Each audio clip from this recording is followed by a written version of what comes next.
Welcome to Subramani. Uh, I somehow get a feeling that my portfolio talks to each other, and the cash and the debt investments are right now laughing at the cash and saying, look, you're not getting this kind of returns which we are getting.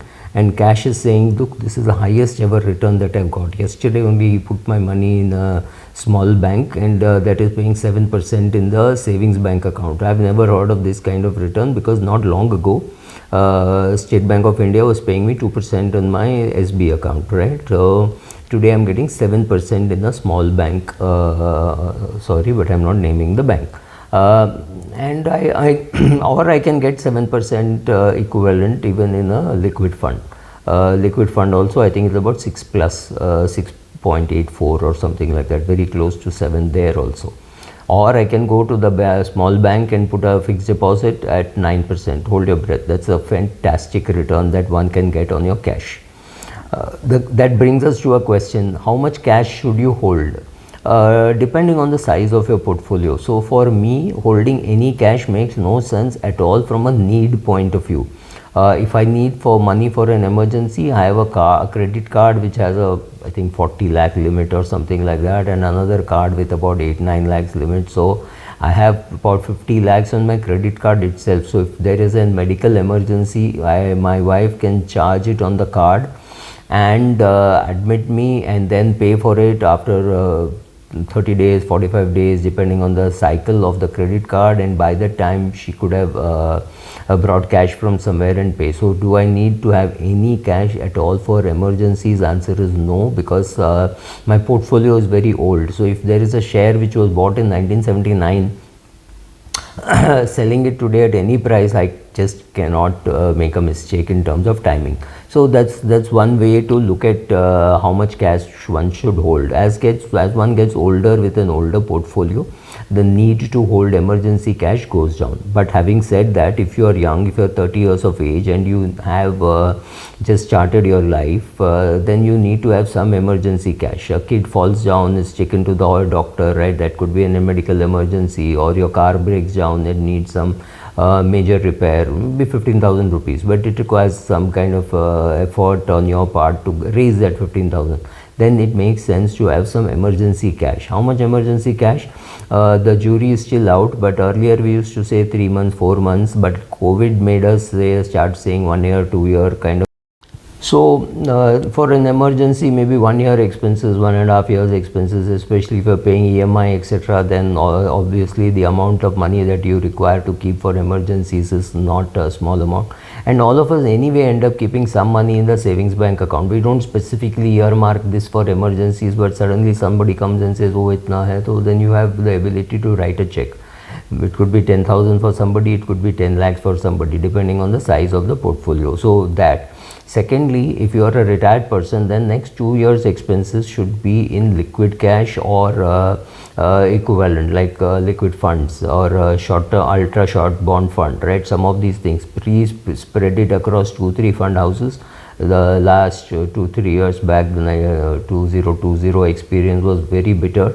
Many of us had our money stuck for a long time. We got back all our money, but that the loss of liquidity is something which is not on, right? So fund managers definitely made a mistake, but anyway, I'm not getting into that area. So yes, you keep 2-3 ultra short bond funds, not because they're going to give different yields, but some, in case some problem happens somewhere, like what happened in 2020. You have more access to money. So some liquid fund, do you need a liquid fund? No, not really, but ultra short bond fund should work. Bank deposit should work, savings bank account should work. So this is where you keep your money. And if you want, you can keep in a small bank where the rate of return could be higher. Many big banks also could give you, if a big bank is giving you 6% and a small bank is giving you 7%, maybe 6% is you feel safer, then maybe 6% is fine. But remember, up to 5 lakhs you have insurance. So you can have a small bank with 1 lakh or 2 lakhs kind of money, and keep withdrawing, keep paying for your day-to-day expenses, etc. Charge your UPI on that, right? So those kind of things you can definitely do. and next 2 years expenses also you have, because you want that to be liquid, because in case the market goes down, if the bad 2024 election results which are contrary to what you want, if all those things happen and you think that the market will crash, then you need money for next 2 years. By the time market will recover, right? So that's not really so much of an issue. So for any emergency, you need to keep cash. For the next 2 years expenses, you need to keep cash, especially if you're a retired person. If you're an income earning person, next 2 years anyway you're going to spend out of your income. So that is for them, this money is no longer required.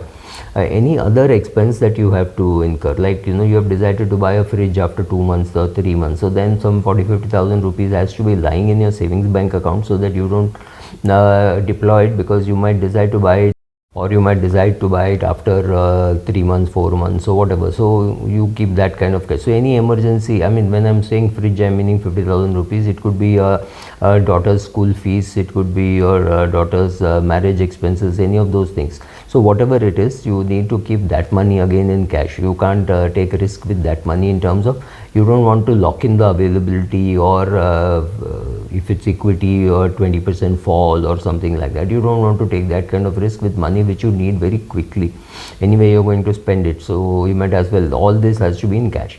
Now, apart from this, you will also keep some cash tactically. Now, I wanted to do this video basically on the tactical cash. Right now, I actually do not know where to invest. So what should I do with the cash that I'm generating? Let's say every month I generate an X amount. Could be 3 lakhs for somebody, could be 3 crores for somebody, could be 30,000 for somebody. And I don't want to invest, right? My SIPs are going on, but apart from that, I've got surplus cash. What do I do? I honestly don't have an answer. So if I don't have an answer, there are 2-3 things I can do. I can go and keep on putting this money in a multi-asset fund, because saying, okay, I don't know where to invest the money, so I think either debt or equity or gold, something will do well. So I don't mind being in a proportion of 65, 25, 10, where 65 goes into equity. So I'm getting some equity exposure, and I'm doing this. Is it increasing my equity exposure? If it is increasing my equity exposure, then I do a systematic transfer plan from some equity fund to a multi-asset fund. It might complicate your capital gains calculations. Be careful about it, but it is not impossible to do this. So that's a good way of reducing the amount of equity that you have, which is a sensible thing to do when the markets are high. Or you take a view that the markets are never high or low, it is a sectoral rotation which is happening, so therefore I will stay invested. But however, if you have exhausted all these options, currently I am in that situation. I actually do not know what to buy, because my portfolio, every day I look at it, it keeps going up, and I suddenly start getting the feeling it is going up because I am looking at it, right? So I have to stop fooling myself. No point in looking at your portfolio every day, whether it is going up or going down. You have to take a decision once and just stick to it, right? So therefore, when you have such kind of cash, what to do? I have no clue what to do. So I keep putting money into some multi-asset fund, hoping that after 1 year when I withdraw, I would have got a return greater than cash. The other thing which you can do is keep that money in a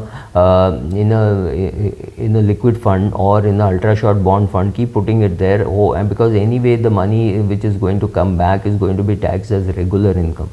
Therefore, I'm trying to avoid that. Therefore, I'm trying to do this, and therefore I'm reducing my equity exposure by removing money from equity and putting in a multi-asset fund, where deploying fresh cash in multi-asset fund is increasing equity exposure, but removing money from an equity fund and putting it in multi-asset fund makes sense if you want to reduce your equity exposure. Of course, you're unnecessarily paying capital gains tax on your equity, but that's a call that you have to take. But keeping cash and not knowing what to do is a problem.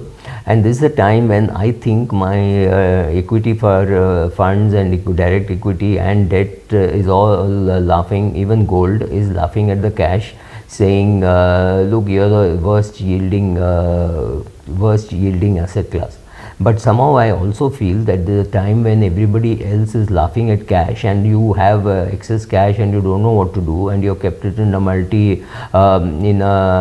let's say a liquid fund which is still earning 6%, which is not bad at all. A few years back we would have given an arm and a leg to get a 6% in a bank fixed deposit. Today you're getting 6% in a savings bank account.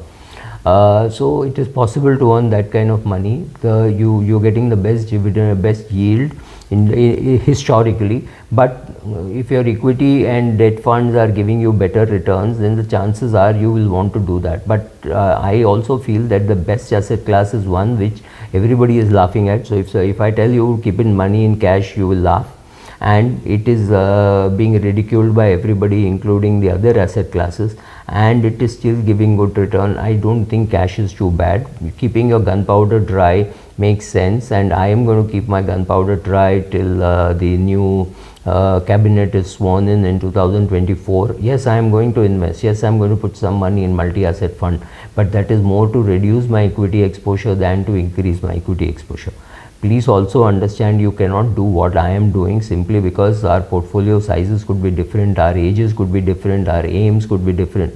But I think when the markets are at an all-time high, having more cash is going to look ridiculous, because everybody else is putting their shirt, pant and even their undergarments into the market, and you are sitting on cash. You're going to be laughed at. But sometimes that cash will turn back and say, look, you laughed at me, now it's my turn.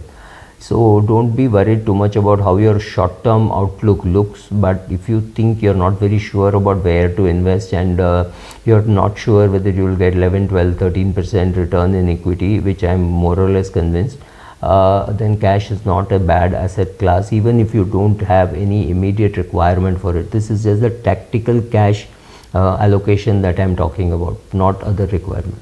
Thank you.